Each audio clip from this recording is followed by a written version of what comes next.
అండి. అందరికీ నమస్కారం. ఈరోజు మన స్టోరీ వచ్చేసి 'మాంగళ్యబంధం' ఎపిసోడ్ నెంబర్ 22. లేట్ చేయకుండా స్టోరీలోకి వెళ్ళిపోదాం. మీనాక్షి అలా ఆలోచనల్లో ఉండగానే ఇక్కడ అవంతిక స్పృహలోకి వచ్చిందని చెప్పి నర్సు చెప్పగానే ఒక్కసారిగా మీనాక్షి మహేంద్రకి భయం స్టార్ట్ అయింది లోపల. అసలు ఏం చెప్పాలో కూడా అర్థం కావట్లేదు. ఎలా అయినా ఇప్పుడు అవంతిక ఆర్య గారు ఎలా ఉన్నారో నేను చూడాలని అడుగుతుంది, కానీ ఆర్య అవంతికని చూసిన తర్వాత ఎలా రియాక్ట్ అవుతాడు, ఆ తర్వాత అవంతిక ఎలా రియాక్ట్ అవుతుంది అస్సలు అర్థం కావట్లేదు అని అనుకొని, సరే ఏదైతే అది జరిగింది, ముందు అవంతిక దగ్గరికి మీనాక్షిని తీసుకొని వెళ్తారు. అమ్మా, ఆర్య ఎలా ఉన్నాడు? నేను లోపలికి వెళ్ళి ఒక్కసారి చూస్తానమ్మా అని అడిగింది. నన్ను తీసుకెళ్ళండి అని. మీనాక్షి ఒక్కసారిగా అవంతిక వైపు చూసింది. ఆమె కళ్ళల్లో కనిపిస్తున్న ప్రేమని చూసి మీనాక్షి గుండె తరుక్కుపోయింది. అవంతిక, ఇప్పుడు ఆర్య నిద్రపోతున్నాడు, కాసేపు ఆగు. ఆయన నిద్రపోతున్నాడా? నేను ఒక్కసారి చూసి వస్తానమ్మా, నన్ను తీసుకెళ్ళవా ప్లీజ్ అని బ్రతిమలాడుతూ ఉండేసరికి మీనాక్షికి చాలా బాధ అనిపిస్తుంది.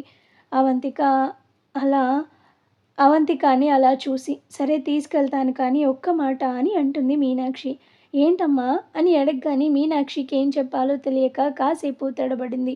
నువ్వు లోపలికి వెళ్ళిన తర్వాత ఆర్య ఏం మాట్లాడినా నువ్వు బాధపడకూడదు అని అనగానే అవంతిక నవ్వుతూ, ఆర్య ఏం మాట్లాడినా నాకెందుకు బాధగా ఉంటుందమ్మా, ఆయన నన్ను చూసిన వెంటనే ఎంత సంతోషపడతారో నాకు తెలుసు అని చెప్పగానే ఆ మాట విన్న మీనాక్షి కళ్ళల్లో గిర్రెన నీళ్లు తిరిగాయి. అవంతిక మాత్రం ఎందుకంత కంగారు పడుతున్నారు అని అడిగింది. మీనాక్షి బలవంతంగా నవ్వి, ఏం లేదు, సరే పద వెళ్ళి చూపిస్తానని అవంతికని నెమ్మదిగా ఆర్య గదిలోకి తీసుకొని వెళ్తుంది. మంచం మీద పడుకున్న ఆర్య అవంతిక వైపు చూశాడు. అదేంటమ్మా, ఆర్య గారు పడుకొని ఉన్నారు అని చెప్పావు, లేచున్నారు కదా అని మెల్లగా తన దగ్గరికి తీసుకొని వెళ్ళగానే కొన్ని క్షణాలు ఇద్దరి కళ్ళు కలిశాయి. అవంతిక ముఖంలో ఎక్కలేని ఆనందం కనిపిస్తుంది. ఆర్య ముఖంలో మాత్రం ఒక క్వశ్చన్ మార్క్ కనిపిస్తుంది. ఈమెవరు అని. ఇంకా దగ్గరికి తీసుకెళ్ళవా అమ్మా అనగానే బెడ్ పక్కకి తీసుకెళ్తుంది అవంతికని. వెంటనే కానీ ఆర్య ముఖంలో మాత్రం ఎప్పటిలాంటి స్పందన లేదు. ఒక కొత్త వ్యక్తిని చూస్తే ఎలా ఉంటుందో అలాంటి కొత్త ఎక్స్ప్రెషన్స్తో చూస్తూ ఉన్నాడు ఆర్య అవంతికని. దాంతో అవంతికకి అసలేం అర్థం కావట్లేదు. ఆర్య గారు, ఏంటి ఆర్య గారు అలా ఉన్నారు అని అడుగుతుంది అవంతిక. మీరు అని అడిగాడు ఆర్య. ఆ ఒక్క మాటతో అవంతిక మనసు వంత ముక్కలైపోయింది. ఆమె ముఖంలో చిరునవ్వు నెమ్మదిగా మాయమైపోయింది. ఆర్య గారు, నేను అని చెప్పబోతుండగా ఆర్య మళ్ళీ ప్రశ్నించాడు. మీరెవరు అసలు? మీరు నన్ను అడిగారు అని మాట్లాడుతున్నారు, ఎవరు మీరు అని అడిగాడు ఆర్య. అవంతిక కళ్ళల్లో నీళ్లు తిరిగాయి. తలుపు దగ్గర నిలబడి ఉన్న మహేంద్ర దృశ్యాన్ని చూసి తట్టుకోలేక కళ్ళు మూసుకున్నాడు. మీనాక్షి పరిస్థితి కూడా అంతే. 2 సంవత్సరాలుగా తన ప్రాణంగా చూసుకున్న మనిషిని ఇప్పుడు తనని ఎవరో అన్నట్టుగా చూస్తున్నాడు. తను లేకపోతే ఒక్క నిమిషం కూడా ఉండలేకపోయే ఆర్య గారు ఈరోజు నువ్వెవరు అని అడుగుతున్నాడు. అవంతిక ఒక్క మాట కూడా మాట్లాడలేక ఆర్య వైపే చూస్తూ ఉండిపోయింది. అందులో ఆర్య మెల్లగా అమ్మ ఎవరు అని మీనాక్షిని అడిగాడు. మీనాక్షి గుండె ముక్కలైంది. తనకి ఇంకేం మాట్లాడాలో అర్థం కాలేదు. ఏదైతే జరగకూడదని ఎన్ని రోజుల నుంచి తను బాధపడిందో ఈ రోజు అదే జరిగేసరికి తన మనసుని ఎవరో విరిచేసినంత పని అయింది అవంతికకి. అలా ఏడుస్తూనే ఉంది ఆర్యని చూస్తూ. మీనాక్షి తేరుకొని, అమ్మ అవంతిక, నువ్వురా, అన్ని వివరంగా నీకు చెప్తాను అని అవంతికని తీసుకొని పక్కనే ఉన్న రూమ్లోకి తీసుకెళ్ళింది. ఆర్య కంటిన్యూస్గా అడుగుతూనే ఉన్నాడు. అమ్మ ఎవరు తను, ఎందుకు నన్ను చూసి అడుగుతుంది? ఏదో తెలిసిన వ్యక్తిలాగా నా దగ్గరకు వచ్చి ఆర్య గారు ఏమైందని మాట్లాడుతుంది అని అడుగుతాడు ఆర్య. కానీ ఆర్య ఇప్పుడున్న పరిస్థితుల్లో తనకంతా చెప్పడం కూడా కరెక్ట్ కాదు అని చెప్పి, అదంతా నీకు ఇంటికి వెళ్ళిన తర్వాత వివరంగా చెప్తా అన్నాను, నువ్వు కాసేపు రెస్ట్ తీసుకో అనగానే సరే అమ్మా అంటాడు. వేరే రూమ్లోకి తీసుకెళ్ళగానే అవంతిక, అమ్మ నేను ఏదైతే జరగకూడదని అనుకున్నానో అదే జరిగింది. ఆర్య గారు నన్ను కంప్లీట్గా మర్చిపోయారు. ఒక్క నిమిషం కూడా నన్ను వదిలి ఉండలేకపోయాడు. అవంతిక, నువ్వు ఎక్కడికి వెళ్ళొద్దు, నన్ను వదిలి నువ్వు లేకుండా నేను ఉండలేను అని అనేవాడు. అలాంటిది ఇప్పుడు ఎవరు నువ్వు, ఎవరు అని అడుగుతున్నాడు. ఇంకా నేనేం చేయగలనమ్మా అని వెక్కి వెక్కి ఏడుస్తుంది అవంతిక. అమ్మ అవంతిక, ప్రతిదానికి ఒక సొల్యూషన్ అనేది ఉంటుంది. అదేంటనేది మనం ఆలోచిద్దాం. నువ్వు అప్పుడే ఏదేదో ఆలోచించుకొని ఇలా ఏడవటం ఏం బాలేదు. అసలు నీ హెల్త్ కండిషన్ అంత మాత్రంగానే ఉంది. నువ్వు ఇప్పుడే స్పృహలోకి వచ్చావు. నువ్వు మళ్ళీ ఇలా ఏడిస్తే బాగోదు తల్లి. నువ్వు ఇంటికి వెళ్ళిన తర్వాత నేను అన్నీ వివరంగా తీసుకొని ఆర్యాని తీసుకొని నీ దగ్గరకొచ్చి అన్నీ వివరంగా తనకి చెప్తాను. అన్నీ అర్థం చేసుకుంటాడు. ఇంకా కొన్ని గుర్తొస్తాయి అని కూడా చెప్పాడు డాక్టర్. నువ్వెన్ని రోజులు ఆర్యతో ఉన్న సిట్యుయేషన్‌ని ఆర్యకి గుర్తొస్తే చాలు నిన్ను ఖచ్చితంగా యాక్సెప్ట్ చేస్తాడని చెప్తుంది మీనాక్షి. ఏమో అమ్మా! ఆ నమ్మకమైతే నాకు లేదు కానీ ఆర్య గారు మీరు ఎవరు అన్న మాట వింటేనే నా మనసు ముక్కలైపోతుంది అని అవంతిక వెక్కి వెక్కి ఏడుస్తూ మీనాక్షి ఒడిలో తల పెట్టుకుంది. అమ్మా! ఆ ఒక్క మాటే మళ్ళీ మళ్ళీ నా చెవుల్లో వినిపిస్తుంది. మీరెవరు అని. నన్ను చూసి అలా అడిగినప్పుడు నా ప్రాణమే నన్ను గుర్తుపట్టినట్టుగా అనిపించింది. ఇన్ని రోజులు నేను ఆయనకి అన్నీ. ఇప్పుడు ఆయన జీవితంలో నేనెవరో కూడా తెలియని వ్యక్తినైపోయాను అని కన్నీళ్లతో చెప్పింది. మీనాక్షి ఆమె తల నిమురుతూ అలా అనుకోకు అవంతిక. ఇది శాశ్వతమని ఇప్పుడే నిర్ణయించుకోకూడదు. డాక్టర్ కూడా ఆర్యకి జ్ఞాపకాలు పూర్తిగా ఎలా ఉన్నాయో ఇప్పుడే చెప్పలేమన్నారు. కొన్ని జ్ఞాపకాలు ఆలస్యంగా తిరిగి రావచ్చు. నువ్వు ఓపికగా ఉండాలి అని ధైర్యం చెప్పింది. కానీ అమ్మ, ఆయనకి నా మీద ఒక్క చిన్న స్పందన కూడా రాలేదు. నేను దగ్గరికి వెళ్ళినప్పుడు కనీసం నా పేరు విన్నా ఏదో గుర్తొస్తుందని అనుకున్నాను. కానీ ఆయన కళ్ళల్లో నేను పూర్తిగా కొత్త వ్యక్తిని. అవంతిక మాటలు మళ్ళీ ఆగిపోయాయి. మీనాక్షి ఆమె కన్నీళ్లు తుడుస్తూ, నీకు గుర్తుందా? ఆర్యకి యాక్సిడెంట్ అయిన తర్వాత కూడా నువ్వు ఎన్నిసార్లు ఒకరోజు ఆయన మళ్ళీ మామూలుగా అవుతారు అని నాకు చెప్పావు. ఇప్పుడు ఆ రోజు వచ్చినట్టే కేవలం ఆయన జ్ఞాపకాలు మనం ఊహించిన విధంగా తిరిగి రాలేదంతే అంది. అమ్మ, ఒకవేళ ఆయనకి నేను ఎప్పటికీ గుర్తుకు రాకపోతే? ఆ ప్రశ్నకి మీనాక్షి దగ్గర సమాధానం లేదు. కొద్దిసేపు నిశ్శబ్దంగా ఉండి అలా జరగదు తల్లి అని ధైర్యంగా చెప్పింది. నువ్వు అలా ఎలా చెప్తున్నావమ్మా?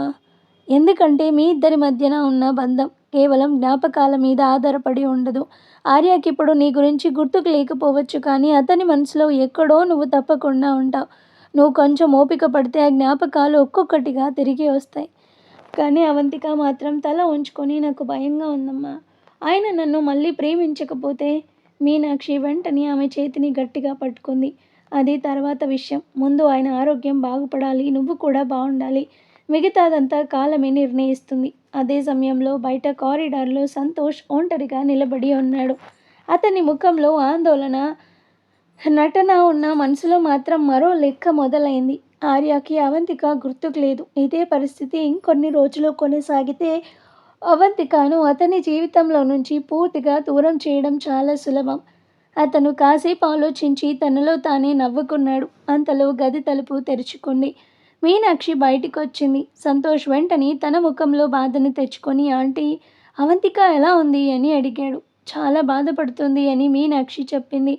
అది సహజమే ఆంటీ. ఆర్య తనని గుర్తుపట్టకపోతే ఆమెకి ఎంత బాధ ఉంటుందో ఊహించగలను. అతని మాటల్లో సానుభూతి కనిపించింది. కానీ మీనాక్షికి మాత్రం తెలీదు అదే సానుభూతి వెనుక ఒక పెద్ద కుట్ర దాగి ఉన్నది అని. సంతోష్ మాత్రం బయటికి ఏమీ తెలియనట్టుగా చాలా ప్రశాంతంగా ఉన్నాడు. కానీ అతని మనసులో మాత్రం ఆనందానికి అవధులు లేవు. ఆర్యకి అవంతిక ఎవరో గుర్తుకు రాకపోవడం అతనికి చాలా సంతోషాన్ని కలిగించింది. ఇలాగే ఎప్పటికీ అవంతిక ఆర్యకి గుర్తుకు రాకూడదు. ఆర్య ప్రేమించిన అమ్మాయినే ఆర్య పెళ్లి చేసుకోవాలి. అప్పుడు నాకు అవంతికకి మధ్యలో ఉన్న లైన్ పూర్తిగా క్లియర్ అయిపోతుంది అని సంతోష్ తనలో తానే అనుకుంటున్నాడు. మరోవైపు అవంతిక మాత్రం ఆర్య గురించి ఆలోచిస్తూ ఒక మూలన కూర్చొని ఉంది. ఆమె పరిస్థితిని చూసిన ఆద్య దగ్గరకొచ్చి, వదినా, ఏం పర్వాలేదు. అన్నయ్యకి ఇప్పుడు గుర్తుకు రాలేకపోయినా కొన్ని రోజుల తర్వాత తప్పకుండా గుర్తొస్తుంది. ఇన్ని రోజులు అన్నయ్య నీతో ఎంత ప్రేమగా ఉన్నాడో, ఎంత క్లోజ్గా ఉండేవాడో అవన్నీ అంత సులభంగా మర్చిపోలేడు. నువ్వేం బాధపడకు అని ఓదార్చింది. కానీ ఆద్య ఎంత చెప్పినా అవంతిక నార్మల్ అయ్యే పరిస్థితుల్లో లేదు. ఎందుకంటే ఇన్ని రోజులు తల్లిదండ్రుల ప్రేమకి దూరంగా పెరిగిన ఆమెకి ఆర్య దగ్గరకు వచ్చిన తర్వాతే నిజమైన ప్రేమ, ఆప్యాయత అంటే ఏంటో తెలిసింది. ఆర్య ఆమెని భార్యగా మాత్రమే కాకుండా ఒక చిన్న పిల్లలా చూసుకున్నాడు. ఆమె లేకపోతే తను ఉండలేనంతగా ఆమెతో ప్రేమగా ఉండేవాడు. అలాంటి ఆర్య ఈరోజు తన కళ్ళల్లోకి చూసి మీరు ఎవరు అని అడగడం అవంతిక అస్సలు తట్టుకోలేకపోతుంది. నిజానికి ఆర్య తనని గుర్తుపట్టకపోతే ఎలా ఉంటుందో అని అవంతిక ముందే ఎన్నోసార్లు భయపడింది. కానీ ఆ భయం నిజంగానే తన జీవితంలో ఎదురవుతుందని మాత్రం ఆమె ఊహించలేదు. ఇప్పుడు అదే పరిస్థితి తన కళ్ళ ముందు కనిపించడంతో ఆమె పూర్తిగా కుంగిపోయింది. ఇక ఏం చెప్పినా వినే పరిస్థితిలో అవంతిక లేదని అర్థం చేసుకున్న ఆద్య కూడా మౌనంగా అక్కడి నుండి వెళ్ళిపోయింది. ఈ విషయం తెలుసుకున్న జితేందర్ కూడా హాస్పిటల్కి వచ్చాడు. ముందుగా ఆర్యాని చూసి తర్వాత అవంతికని కూడా చూశాడు. ఆమె పరిస్థితి చూసి అతనికి చాలా బాధగా అనిపించింది. కొద్దిసేపటి తర్వాత సంతోష్ దగ్గరికి వెళ్ళి, సంతోష్, అసలు ఇదంతా ఎలా జరిగిందిరా? మనం ఒక్కసారి సీసీటీవీ ఫుటేజ్ చెక్ చేద్దాం. వాళ్ళెవరో ఎలా లోపలికి వచ్చారో ఏదైనా క్లూ దొరకొచ్చు అని అన్నాడు. అయితే సంతోష్ మాత్రం చాలా నార్మల్గా, అవసరం లేదురా, అసలు వాళ్ళెవరో కూడా తెలీదు, అక్కడ సీసీ కెమెరాలు ఉన్నాయో లేదో కూడా మనకి తెలీదు, మనకెందుకు ఇదంతా, ఇప్పుడు ఆర్య బాగుండడం ముఖ్యము అని చాలా లైట్గా చెప్పాడు. సంతోష్ అలా మాట్లాడడం జితేందర్కి చాలా అనుమానంగా అనిపించింది.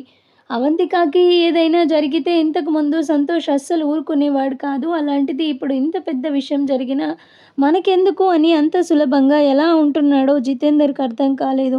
కొంప తీసి ఏమైనా సంతోష్కి ముందే తెలుసా?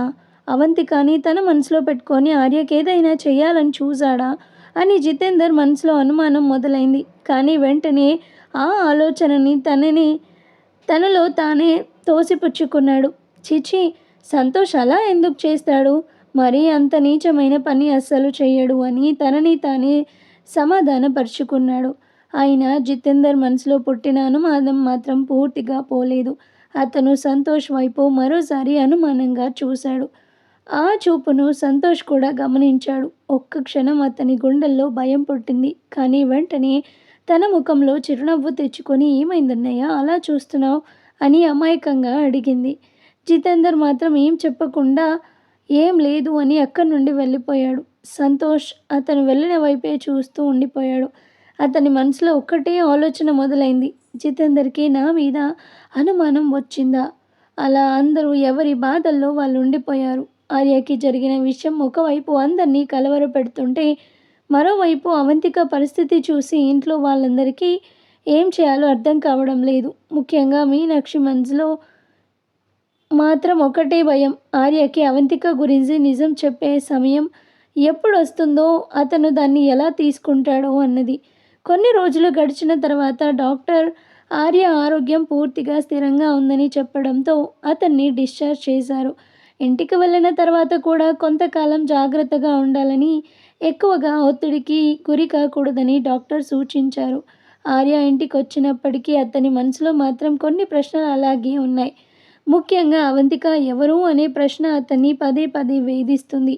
ఆర్య డిశ్చార్జ్ అయిన 2 రోజుల తర్వాత అవంతిక ఆరోగ్యం కూడా బాగుపడడంతో ఆమెని డిశ్చార్జ్ చేశారు. హాస్పిటల్ నుంచి బయటకు వచ్చిన తర్వాత మీనాక్షి మహేంద్రతో కలిసి అవంతికని ఇంటికి తీసుకొచ్చారు. అవంతిక కారులో నుంచి దిగగానే ఇంటి వైపు చూసింది.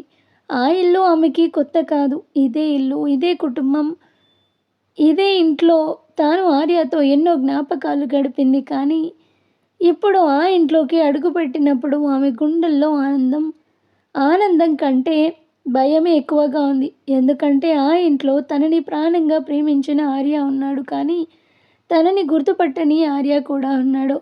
మీనాక్షి అవంతికని లోపలికి తీసుకొచ్చింది. అదే సమయంలో హాల్లో కూర్చున్న ఆర్య ఆమెను చూసి ఒక్కసారిగా షాక్ అవుతాడు, ఆశ్చర్యపోతాడు. కొన్ని క్షణాలు ఆమె వైపు చూస్తూ ఉండిపోయాడు.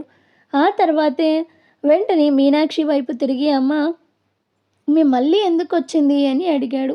మీనాక్షి కాసేపు తడబడింది. ఆర్య, ముందు నువ్వు కూర్చో, నీకన్నీ చెప్తాను. హాస్పిటల్లో కూడా ఇదే చెప్పావమ్మా. నేను అడిగినప్పుడల్లా ఇంటికి వెళ్ళాక చెప్తాను అన్నావు. ఇప్పుడు ఇంటికి వచ్చాక కూడా ఏం చెప్పకుండా ఆమెను నేరుగా ఇంటికి తీసుకొచ్చావు. ఆర్య చూపు అవంతిక మీదే ఉంది. అసలు ఎవరు తను? అవంతిక మాట విని తల వంచుకుంది. ఆమె కళ్ళల్లో అప్పటికే కన్నీళ్లు చేరాయి. ఆర్య మాత్రం ఏమాత్రం వెనక్కి తగ్గకుండా, అమ్మ నాకు నిజం చెప్పాల్సింది. ఆమె నన్ను చూసినప్పుడల్లా ఎందుకంత బాధపడుతుంది? నన్ను చూసి ఎందుకు ఏడుస్తుంది? నన్ను ఆర్య గారు అని ఎందుకు పిలుస్తుంది? నాకేదో చాలా ముఖ్యమైన విషయం దాచిపెడుతున్నట్టుగా అనిపిస్తుంది అన్నాడు. మీనాక్షి గుండె బరువెక్కింది. ఆర్య కొంచెం ఓపికగా ఉండు, నీకన్నీ చెప్తాను. లేదమ్మా ఇక వద్దు, హాస్పిటల్లో అడిగితే ఇంటికి వెళ్ళాక చెప్తానన్నావు, ఇప్పుడు ఇంటికొచ్చా మరి ఇంకా ఎందుకు చెప్పడం లేదు అని ఆర్య కొంచెం కోపంగా అడిగాడు. మహేంద్ర కూడా అక్కడే నిలబడి ఏం మాట్లాడాలో తెలియక మౌనంగా ఉన్నాడు. ఆర్య మళ్ళీ అవంతిక వైపు చూశాడు. నువ్వు చెప్పు, నువ్వెవరు అని అడిగాడు అవంతికని. ఆ ఒక్క ప్రశ్నతో అవంతిక కళ్ళ నుంచి కన్నీళ్లు జారిపోయాయి. ఆమె పెదవులు వణికాయి. నేను అని చెప్పబోయింది. కానీ మీనాక్షి వెంటనే ఆమె చేతిని పట్టుకుంది. అవంతిక, నువ్విప్పుడు ఏం మాట్లాడకు అని మీనాక్షి అనగానే ఆర్య ఆ పేరు విన్న వెంటనే ఒక్కసారిగా మీనాక్షి వైపు చూశాడు.